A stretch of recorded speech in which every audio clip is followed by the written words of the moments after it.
Welcome. Thank you all so much for joining us today for this faculty office hour session on linguistics. We're really glad that you're spending some time with us today to learn a little bit more about Reed, learn about some of the different opportunities that might be available to you within the linguistic space, but just perhaps more broadly at Reed in general. And to help facilitate our conversation, we're joined by two folks who work within the linguistics department, Samir and Miles, and I'll turn it over to them in just a moment to provide more of an introduction. But I also want to welcome you all and thank you for joining. And you might have noticed you have come in muted. And we definitely also, though, want to make sure we're speaking to the questions that you have. And perhaps the best way to do that is the Zoom chat box, which I imagine most folks are pretty familiar, but towards the bottom center of your screen should be a little feature to chat your questions out. And after we get the chance to share some information with you, we'll speak to as many questions as we're able to with the time that we have. And so you can either message that more broadly to the room if it's something you're fine kind of spoken to that way, or you can message it directly to me and I can make sure we get that spoken to during our time today. But with that, I will say welcome again, and I am Grant Sewell in the admissions office. Happy to be with you, but I will turn it over to Samir and Miles to get us started. Hi, everyone. I'm Samir. I'm one of the faculty members. There's three of us in linguistics, and I'm here with a senior student of ours, Miles. Want to introduce yourself? Hello, I'm just a student, but I'm also a Link senior, so I'm here. Hey. Miles is a particularly awesome student, so yeah. Thank you. I'm really excited to hear that all of you are interested in linguistics and in Reed. And yeah, I mean, I'm happy to hear your questions. And I wanted to start by saying a little bit about how kind of special and different our department is. We're a really small department here. Reed is already a really small school, and linguistics is the smallest department with only 3 faculty members, but we're super, like, I don't know, like popular and like active and just energetic, I say. Like we'd be a pretty energetic department. Our students are very excited about what we do and very passionate about language and about all the different ways in which linguistics kind of intersects with different departments here at Reed. I was wondering, like, Grant, are there a set of questions that we should start with, or? Not necessarily. I mean, you can kind of start wherever you feel it makes sense, and we can go from there. Awesome. So I want to start by saying how linguistics is set up here at Reed compared to at other places. For those of you who are looking at all different kinds of colleges, you might have noticed that linguistics is not a common major to find at a liberal arts school. I think I can count on one hand all the different liberal arts colleges that have linguistics as an actual department. Like literally it's us and 4 other departments. So it's a really uncommon combination to have a really small school where you're going to have like that small class size, that like one-on-one interaction with a professor, and still have a linguistics department where you get a really broad and deep kind of exposure to the field. I want to point out that also within that small group of schools that have linguistics departments, not all of them are able to cover the kind of breadth that we do, because our department makes sure that it really equally values what we call formal linguistics as well as sociolinguistics.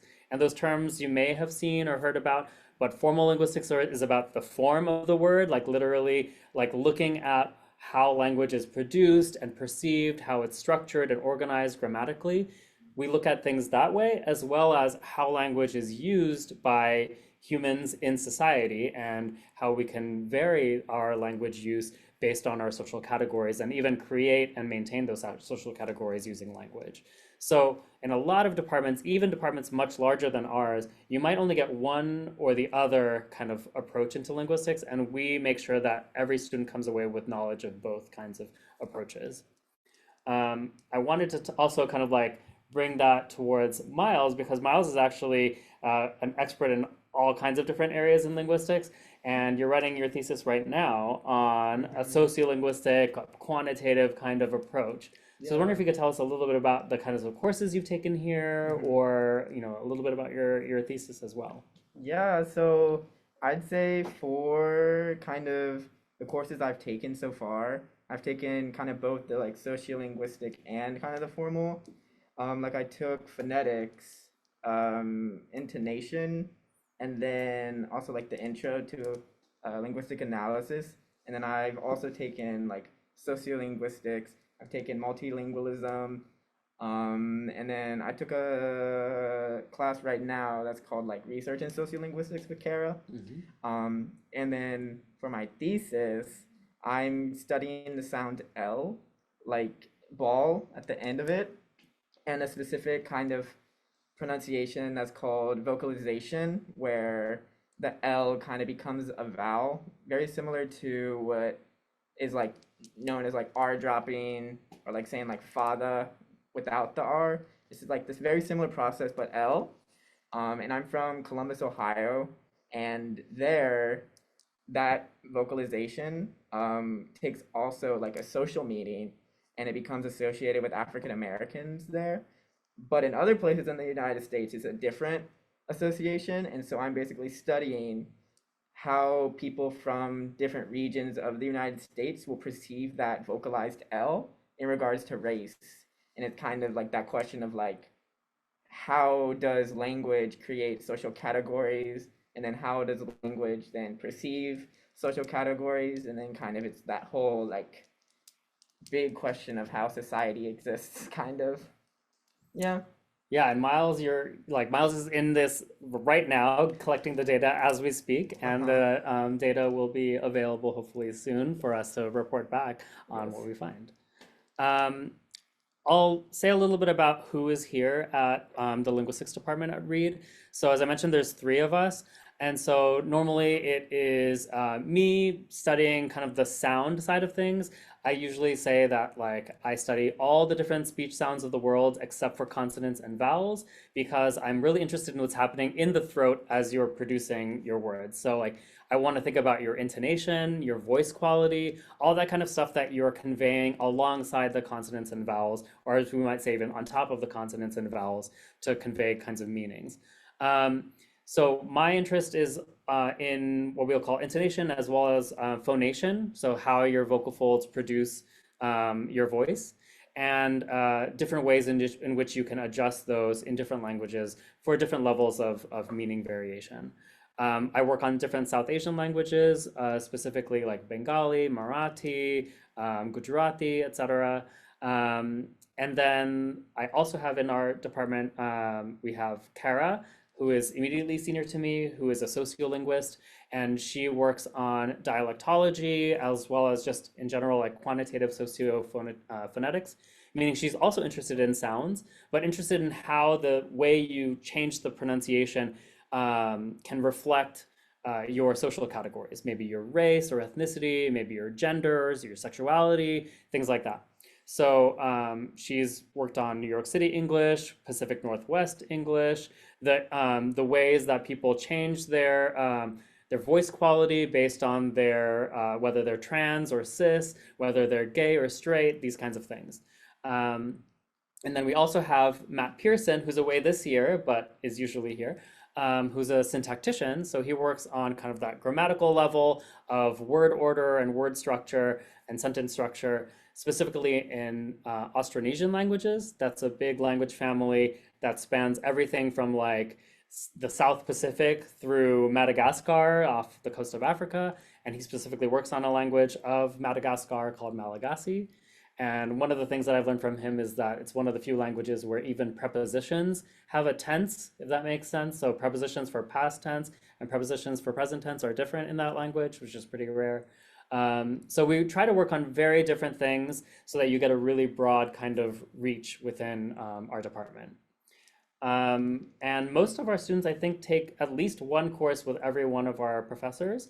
But our major is set up in a way where there's no specific requirement that you have to take a certain track or that you have to take certain classes beyond the intro level. So everyone has to take the intro series of 211 and 212, which are essentially the intro to linguistic analysis and the introduction to sociolinguistic patterns. But beyond that, you can take whatever courses you want in whatever order you want.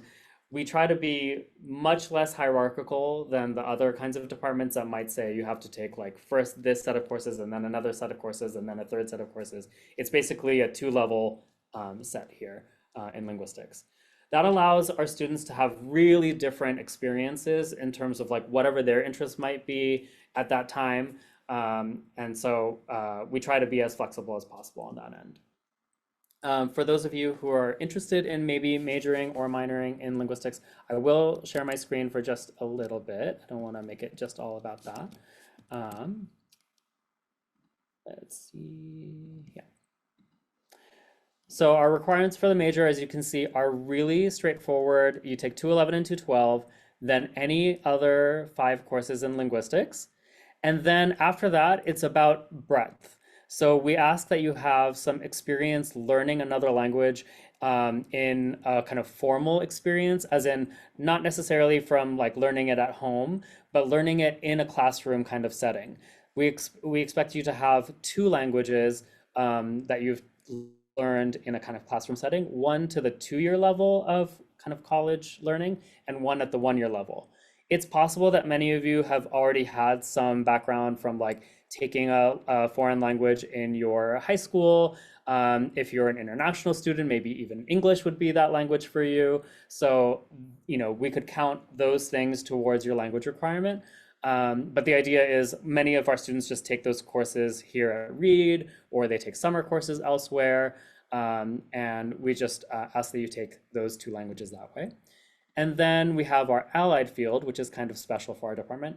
This is just the recognition that linguistics does not exist in a vacuum. Like you have to have some overlap with another field, maybe psychology, maybe anthropology, maybe math, but something that is kind of connected to linguistics in some way. We ask you that you take 4 courses in that other field. You might be already taking some of those courses for your other requirements for your group requirements here at Reed, but as long as 4 of them come from one field and is sort of overlapping with linguistics, that would count. Other than that, it's the usual for Reed, a junior qualifying exam and thesis. So in that sense, it's a much more, a much broader experience within our department, that you can get that kind of liberal arts education where you're not just working only in your major, but you're getting a little information from, say, anthro or music or theater or other areas that are that overlap with linguistics. Let's see if there's something I wanted to say at this point. I saw that there was a question already. Yeah, Miles, this is a question for you from Oscar about how you're gathering data on such a large scale. A budget issue. Yeah. Where do you get your money from? How are you getting your speakers, etc.? So yeah, basically for gathering data on such a huge scale, it was kind of like deciding what specifically I would do. And so I'm specifically studying like Columbus, Ohio, Wetumpka, Alabama, and then like the Bay Area in California for my 3 regions, just to kind of make it not like I'm studying the entire like country. And why those 3 areas? Oh yeah, I'm from Columbus, but then half my family's from Wetumpka, Alabama, and it was just like a coincidence that L vocalization is like a part of the accent in both of those regions, but in like different ways. And so I kind of was like, oh wow. And then like in the literature review, when I was like reading what everyone else had been doing about L, the Bay Area was also like one of the big hubs of like study of L vocalization. And so that's kind of why those 3 ended up. And then speaking as a student researcher no, it's just, it always is like time management, if that makes sense. Like thesis is like a class in solar, but it's kind of more like a long research question you're answering, if that makes sense. And so it's kind of just like budgeting my time. And then also like the budget part, everyone who does my survey gets like $5 on the Ling department. So I'm not like paying for it, which is nice. Yeah, and we don't have a gigantic budget in linguistics. I mean, because we're a small department, we have a fairly limited budget, but essentially all of it goes to our students. The way in which we use our budget is to pay for a number of positions that are connected to the department. So we have a lab of linguistics position that's a student employment position. Basically, a student who's in charge of our phonetics lab, taking care of like when research and how research is happening in that space, renting out equipment, that sort of thing. But we also have a chunk that goes to thesis research, to making sure that our researchers aren't just asking their friends to be able to get that data, that they're able to have like a large scale data reach. So yeah, we can always make space for that. And then there's also opportunities within Reed overall, outside of our department, to help fund thesis research. But usually we can cover quite a bit with our small budget by being strategic about where we're advertising. Yep. So I know that a lot of you are interested in kind of like what sorts of projects happen here at Reed. For projects that are happening amongst the faculty, like Kara and I actually just, even though we try to be as different as possible in our areas, there are some areas of overlap. So for example, I mentioned that Kara works on gender and its connection to phonetics, and I'm interested in all things phonetic, including voice quality. So we had worked together on a project to see how our use of our voice, especially the use of creaky voice, or if I had to produce creaky voice, it's creaky voice, that kind of voice, how the use of that kind of voice can convey aspects of your gender, your sexuality. And so we did a gigantic kind of survey, or like, set of interviews of almost 100 people here at Reed who were like across a very diverse kind of gender spectrum. So we had a lot of trans folks, cis folks, non-binary folks, people of all different kinds of assigned genders, people who were taking testosterone or not. And we wanted to get a sense for like exactly what it is that could help predict when people are using more or less creak. So we just actually only published that like a few months ago, although it's been a long-standing kind of project we've been doing. There's also work from our students who are doing, their thesis research. Some recent projects have been like one student who looked at the pronunciation of the R consonant in Beirut Arabic, specifically to see how whether they pronounce it more like r or r, kind of conveyed aspects of their bilingualism in French or English or other languages, or whether even it reflected their religion, if they were, say, Christian or Muslim, or even if it didn't reflect their own voice, whether other people thought it should reflect their voice. So if some people heard a r or a gh or a r for an r sound, what kinds of implications or assumptions they had about that person's voice. We also have somebody working right now on Mayan languages, so languages of like Guatemala and southern Mexico, looking at how the verb agreement system works there. I have another student of mine who's working right now on German and English speakers and how they pronounce their consonants at the ends of words. If you're familiar with how German works, if you see a D or a B or a G at the end of the word, it might be pronounced more like a T or a P or a K. So we call that devoicing. And German speakers do that even in their English often. So for example, if they're wanted to say the word big, B-I-G, they might say big with a K sound at the end. That could be a sort of German accent. And so I have one of my students is looking at how much overlap there is when, say, English speakers are learning German. Do they like figure out that they're supposed to do that? And exactly in what way are they pronouncing it the same way that German speakers do? And even using an electroglottograph to see exactly phonetically what's going on in the throat while they're doing that. So all kinds of fun stuff there. Let's see. And also, like, Miles, you're actually part of other projects here at Reed. Oh, yeah. Can you tell us a little bit about some of the other projects you've been involved in? Yeah, there was one that was similar to kind of the German English, but instead it was like Russian English with stress patterns, because one of the languages I take is Russian, and it was kind of like learning Russian stress patterns as like a native English speaker, and then it was kind of like along the course of a year how that stress pattern either like became more Russian or like didn't. That was a few years ago, I think that's what Yeah. it was about, right? And you were a participant, so I guess you're not supposed to know too much about how it turned out. But Yeah, as a linguist, you probably know a little bit. yeah. Yeah. And then there was one other, Monty's, Hmm. which was studying. Again, I was a participant, so I'm not sure exactly what happened, but I believe from what I was told, like after finishing, it was about S's and how that was conveyed through gender fluid people when like I was like feeling more masculine or more feminine or kind of like in between, how my S frequency changed to like Hmm. in accordance. Yeah, and Yeah. that's some research that actually, like, Monty has since gotten into grad school. It has also like presented at different conferences, but it came out of thesis research. And this is a pretty common thing that we see, that the thesis research ends up like pushing our students to end up either presenting that work elsewhere or even continuing on in graduate school. I see that there are some questions. I want to just check those to see if this is a good moment. Um, Great. So language majors, are there language beyond? Oh yeah, so in terms of language majors, we don't have a gigantic number of languages that we offer here at Reed. It's like German, Chinese, uh, Spanish, French, and Russian.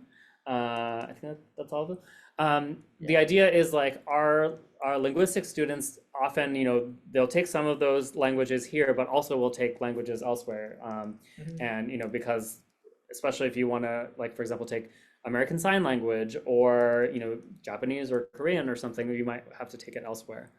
Um, and yeah, other questions I see. Students, yes, we do see that students end up going abroad often to gather data. So because of, like, the timing and budget issue, it might be easier for students to like collect data online for that sort of thing. But we have seen the study that I mentioned about Beirut Arabic. Our student got funding to go to Lebanon and collect that data there. She was inspired to do that project from a study abroad that she had done the year before.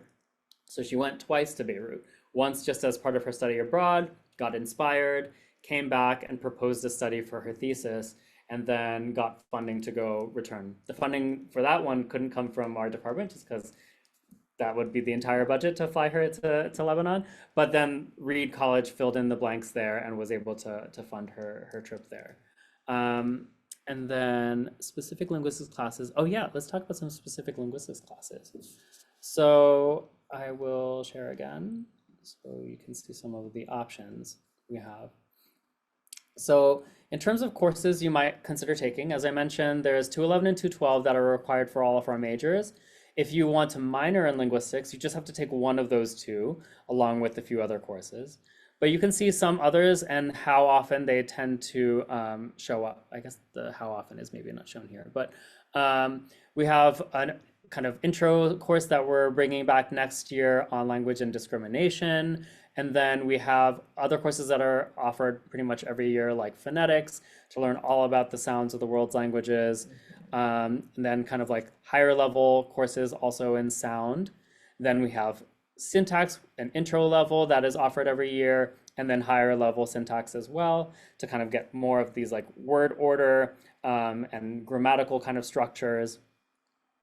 Morphosyntactic typology is a very popular class of ours. It's kind of like a showcasing of all the different kinds of grammatical patterns you might find in the world's languages.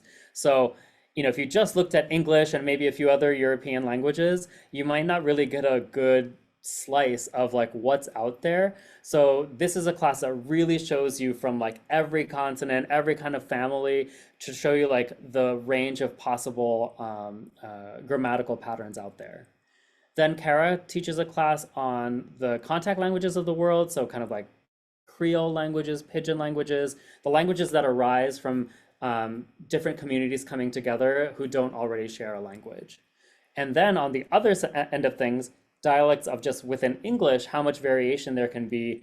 And this is a great showcase of seeing like languages that are like versions of English that you may be familiar with, like standard British English or American English or even Scottish English, but also then seeing like more emerging varieties, like what's Zimbabwean English like, or what is Singaporean English like, and kind of getting a sense for like where English is now in many parts of the world where it's continuing to grow. Then looking at language and how it intersects with sex and gender sexuality. This class's name keeps changing. I think it was just called language and gender back in the day. And now I think it's going to go back to that because every time we add something, it's like, that's also kind of like a form of your gender. So I think that name is going to change. Field methods, which I'm teaching right now, is where we look at how you can go into another community and respectfully and ethically kind of like learn about a language, just working with people, like not working with any books or texts or anything, but just interacting with a person and like writing out a lot of notes and figuring out what are the sounds of this language, what is the grammar of this language, but only working with an individual and trying to just translate little bits here and there. And so we're doing that language this year, or this class this year, working on the Kazakh language from Kazakhstan. And it's been really awesome. Like, I didn't know anything about Kazakh before. The idea is the professor should not know anything about the language either. So that's a real like learning experience for everyone going through.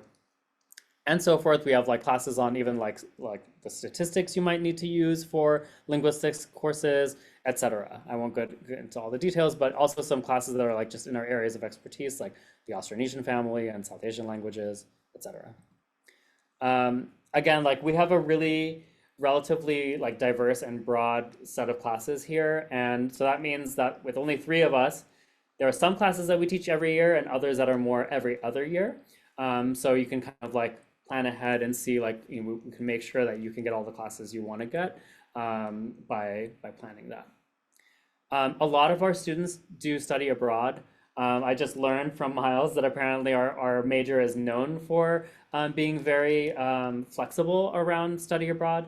As in like you can take it in your sophomore year, in your freshman year, and your junior year, whenever it works for you, we'll make it work for us.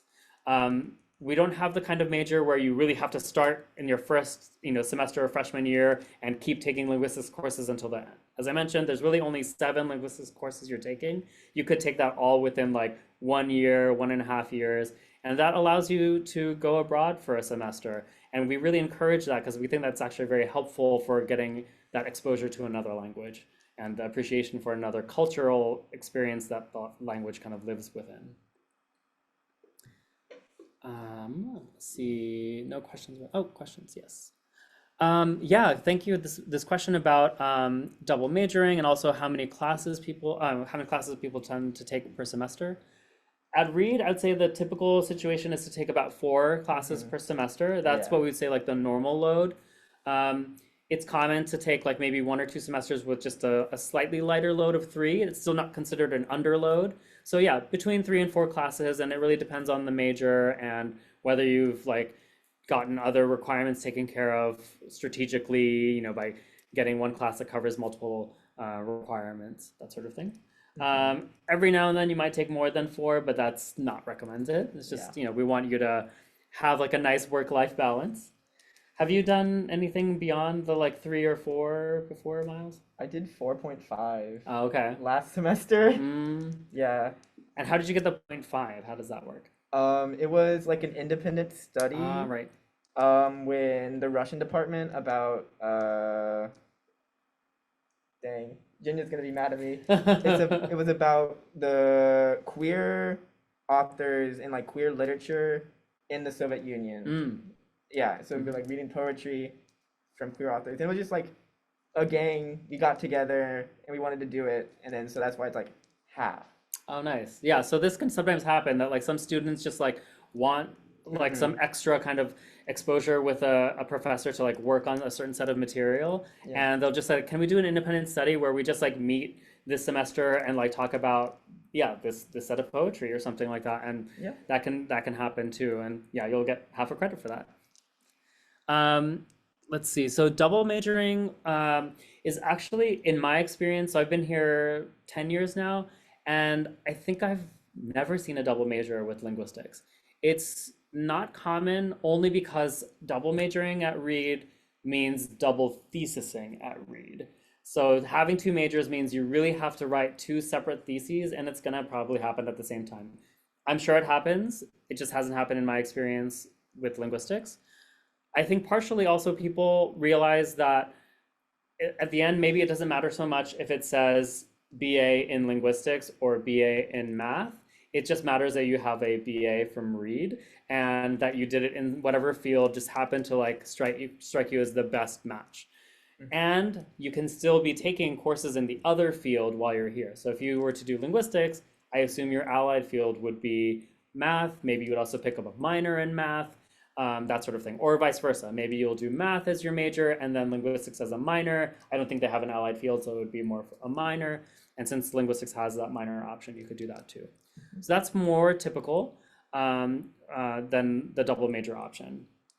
And then you would just end up writing one thesis in whatever your major is, and then your minor won't ask you to do something like a final written project or anything like that.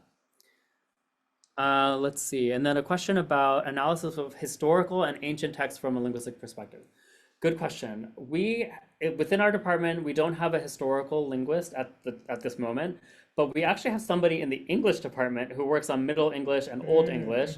So Michael Faletra, and so there are a lot of linguistic students who will take his courses on Middle and Old English. That's the closest we have to that kind of class. At this time, I mean, I think if there's enough interest, I'm sure somebody would try to put together such a course.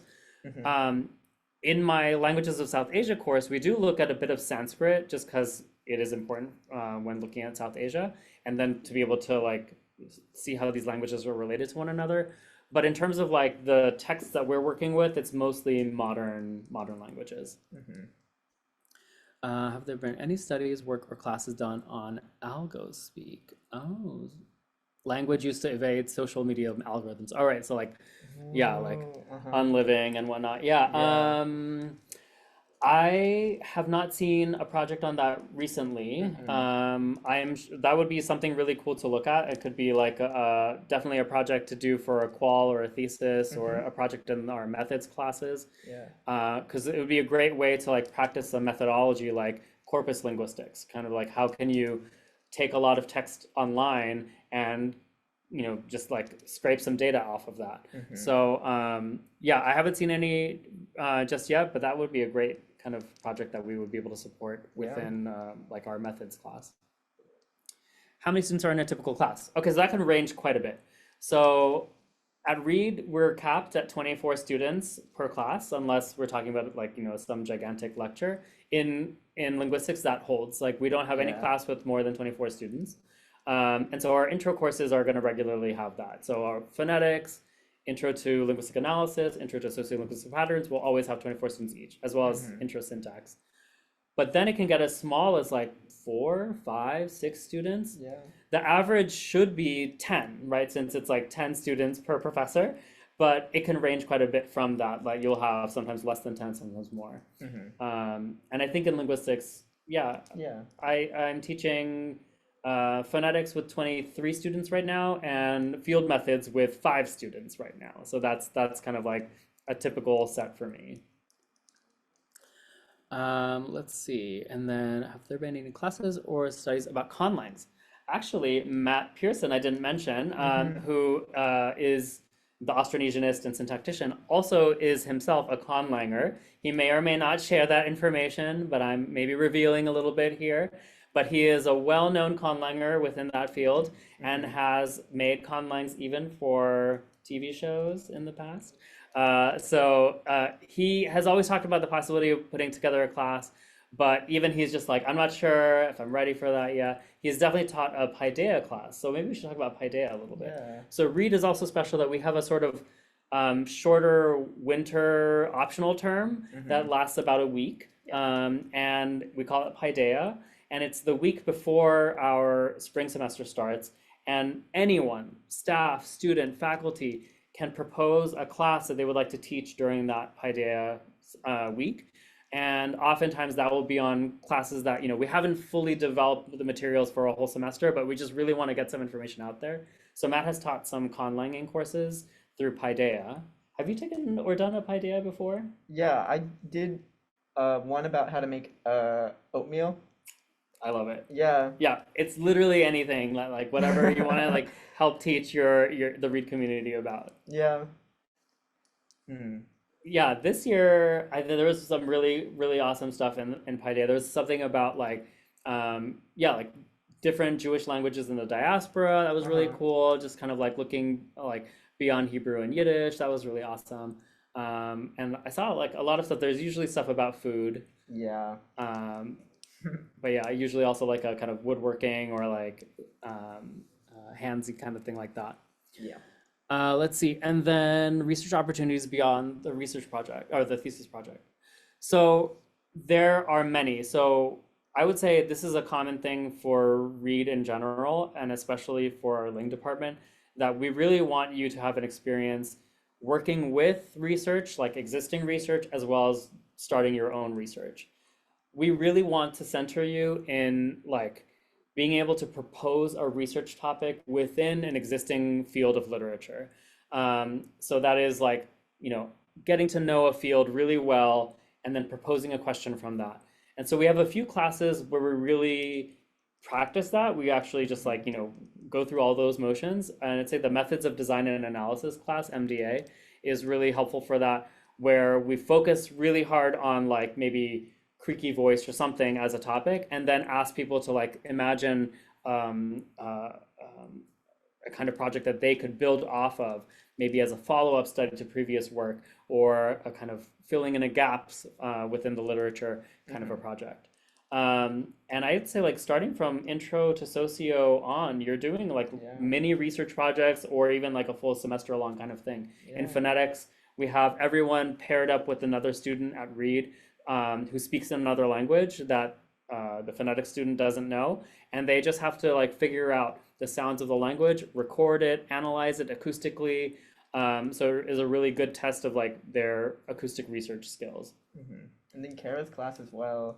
Hmm. We're literally the whole class. We're just doing a research project in sociolinguistics Right. about gamers and how gamer speak kind of develops into also kind of a gamer identity. And so that's just the whole semester. We're doing a research project. So pretty I cool. heard you're also looking at gamers, Gay gamers. Yes. Yes. And yes. Yeah, and like so like subcategories within gamers and their own individual kinds of like linguistic behavior. I Mm-hmm. love that. It's so Yeah. great. So those would be the things that you'd be doing within class. Then, of course, the thesis, everyone has to do that. And then other than that, the research opportunities are basically whatever you're able to do. I mean, often that will be quite a lot of research experience as it is, but some Mm-hmm. people also will work over the summer as research assistants for one of us, usually with Kara, who will have a lot of projects going on over the summer where she'll hire some students to collect and analyze data, Mm-hmm. often from other Reed students or elsewhere. Yeah. You've been also involved in some of her projects, right? Yeah. Yeah. The linguistic diversity Yeah. ambassadors. Uh-huh. Uh-huh. Yeah. So basically it's like a position where you try to confront kind of instances where like linguistic discrimination is happening on campus. And like one thing I did was I gave like an orientation talk to freshmen about how kind of academic English can kind of become very imposing on like someone's like sense of like worth in the classroom. And then I was basically like, it shouldn't though. It's just kind of like that's something else. Like don't, yeah. And it was kind of just making sure people can confront that stuff. So that's another thing that we got going on. Yeah. Yeah, as linguists, of course, we're super interested in studying, but also kind of countering some of these myths around Mm-hmm. like the idea of standard language or like correct language or anything like that. The idea that like language is always variable, always evolving, and always depending on the context of like, you know, the context you're in as well as the individuals involved. Mm-hmm. So yeah, we have a lot of research projects going on involved around that. Yeah. Oh no, somebody can't hear anything. Yeah, that might be on your end. I'm hoping that other people are able to hear. Yeah. Other questions that we can address?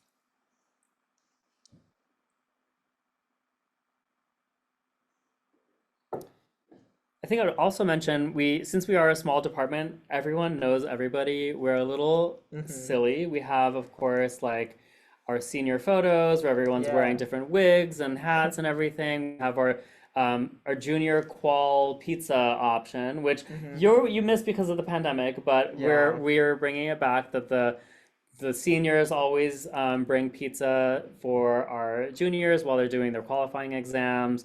We have at least one faculty hosted event per semester where like in the fall we had people over at my house just like hang out on the deck, and this semester we all went to Kara's house to watch a movie that's kind of linguistically themed.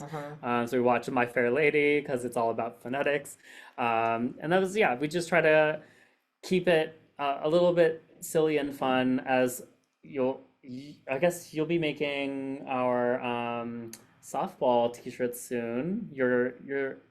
Is your class not doing that yet? Oh my God. We haven't started. Oh my God. Okay, well, it'll happen. So every year Yeah, the we're seniors gonna will change also it. figure out what the t-shirts should look like for softball, because apparently that's a Reed thing. I still don't Yes. totally understand it, Yes. but It is. the faculty and students and staff all play softball together at the end of the year. It's a little too butch for me, but I will allow it. But I do appreciate the t-shirts and the logos, which are always very nerdy, very niche, kind of linguistics humor. Let's see. And then we have like also kind of our thesis showcase, where in April, all of our seniors who have been working on the thesis all year, they get that opportunity to just like stand up and talk about their thesis in front of whoever will come by. So we'll often have a lot of more junior students, like people who are just starting with our intro courses, who have a lot of questions about like what you could do in linguistics. And this gives them a really good sense of like the range of possible topics. Last year we had a really cool topic also that was like about how you don't just change your voice when you're imagining like another character, like you also change your whole body posture and everything. And this thesis was trying to correlate like how the voice changes also correlate with like arm movement changes, or like the kind of like movement forward or backward of your torso. And like I hadn't even thought about that, but like this idea of the embodied aspect of language. Yeah. And that was a really cool thesis project that I was mostly not involved in, so it was a showcase that gave me the first kind of exposure to it. So we have that. I'm trying to think of what other things I wanted to make sure we talked about.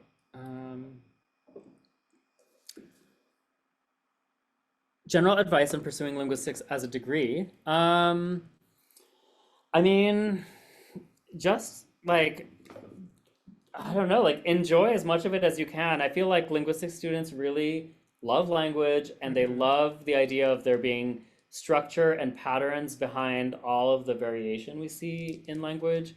And it's about just like exposing yourself to as many different methodologies and approaches to that as possible.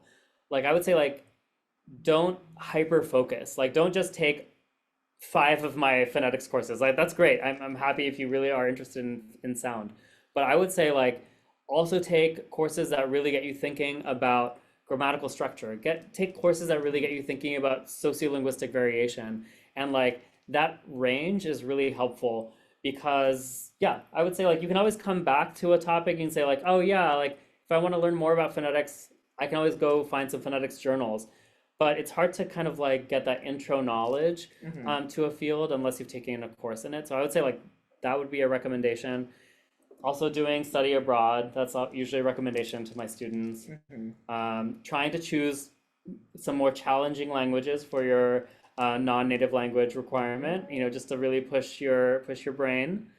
And also to not get tied up in thinking that doing linguistics as a major means you're going to be a linguist as your job later. Like a lot of you might be thinking like, what am I going to do with a linguistics major?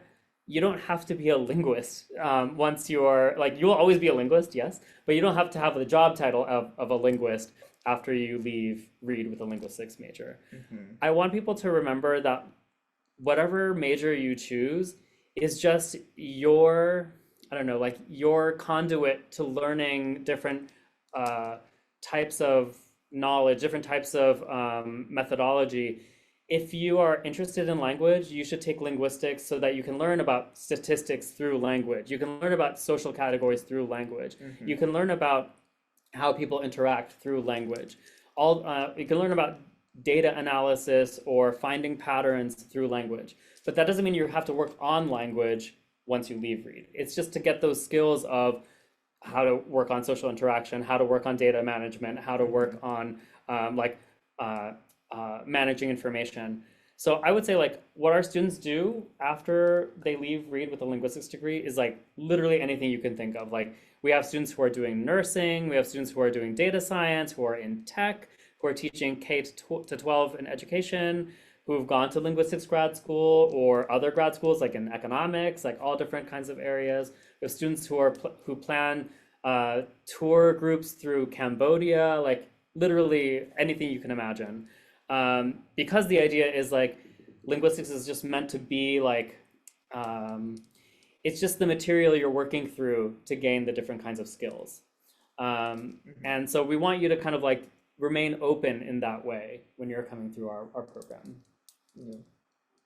I won't ask you what you're planning on doing because you're so close to graduating, but I know you'll be thinking about it. Yeah. We'll come back to that at some point. Yeah. And then let's see, what do you know about doing a linguistics major and then a different minor, especially in music? Yeah, actually, that's a really common common combination, I would say. If we've only had minors kind of more recently, I would say. So a lot of people would do a ling major and then their allied field would be music. But now you can get that allied field in music and also make it into a minor. So it also shows up on your transcript that way. Yeah. So that's a really common combination. I would say like also other common combinations would be like having anthropology or psychology or math as the allied field.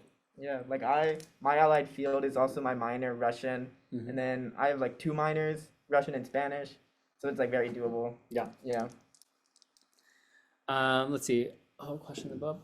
Pursue Masters of Library and Information Science. We have a student who graduated. Maybe it's about like 7 years ago now, but she like didn't know what she wanted to do. She was like working at a bookstore for a while, and then she was like, "Wait a second, library science, that's a thing." And then went back to school to get her master's in library science, and now she's working at a library within that kind of field, and I believe at a university. And then are any courses or classes related to the study of psychological mindset that each language adopts? Yes, actually, we have a language and the mind course, not in the Ling department, but in the psychology department. This is somebody who is kind of linguistics adjacent, I would say. Kevin Holmes in the psychology department teaches a lot of our students about the psychological approaches to language and how, for example, like learning Russian or learning Korean might give you different kind of perspective and expertise in certain areas and might even like affect how you respond to certain experiences in even a psychological experiment.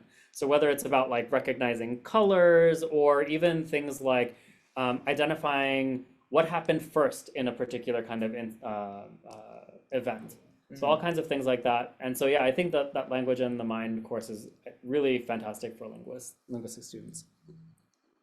I was going to say, Samir and Miles, I think we have time for maybe one more question that maybe I'll just pose to you both, and you can speak to it however you like. But what is it you love about Reed? Maybe I'll just ask you both. What is it that you love? Yeah, I mean, I can say from my experience I've taught at other places before I came here, and I would say like I grew up going to like a public high school, public college, public everything. So I was used to gigantic classes, like just very faceless kind of interactions. I didn't have like an advisor that I knew or anything like that. So I didn't really know what else was possible. Coming to Reed and teaching here, I was like, this is the educational experience I should have had, which is like, I know my advisees, they know me, we like meet every week. We like, I know everyone in my class and a little bit about them. And that I think is like the most important thing, that like you can make that personal connection with your advisor, with your professor, and that continues through your 4 years here at Reed. Yeah, and I would say the same, although this is the only college I've like been enrolled at. I studied abroad at a massive public university in Spain, and it kind of like the difference was it felt like education was kind of like a checklist, whereas like here is kind of like something you explore and you don't really know what's gonna happen, or and also like it's not like so isolated, like you work with people to do it. Like my thesis is kind of like us, although it's like mine It's technically. Miles's, but yeah. But like I've been advised through the whole thing, kind of like I'll have questions and stuff like that. So it's like it's not just in a vacuum. You actually are the only one trying to, get to some deeper Mhm. understanding you want. You have like other like-minded people, which is Mhm. I think kind of my favorite thing about Reed. I want to offer a tremendous thank you to both Samir and Miles for spending some time with us today and sharing more about their insights about linguistics, but just more broadly about Reed and the community. And I want to thank you all for making time to join us in this session. And there'll be other sessions to join as well this week and in the following weeks. I know tomorrow we'll have a session about economics, and that'll be at 5:30. There'll be a session on dance and theater in the afternoon on Wednesday, and many, many more. So definitely more sessions to take advantage of us and join. And we definitely want to stay in touch with you. I'm going to share some information in the chat box of ways you can stay in touch with us in the admissions office, connect with current students, and that'd be write-a-reedy@reed.edu. And with that, I will say, I hope you all have a great rest of the day. I know folks are kind of joining from all over, so we really appreciate your time. Thank you all so much. Yeah. Thank you. Bye. Thank you.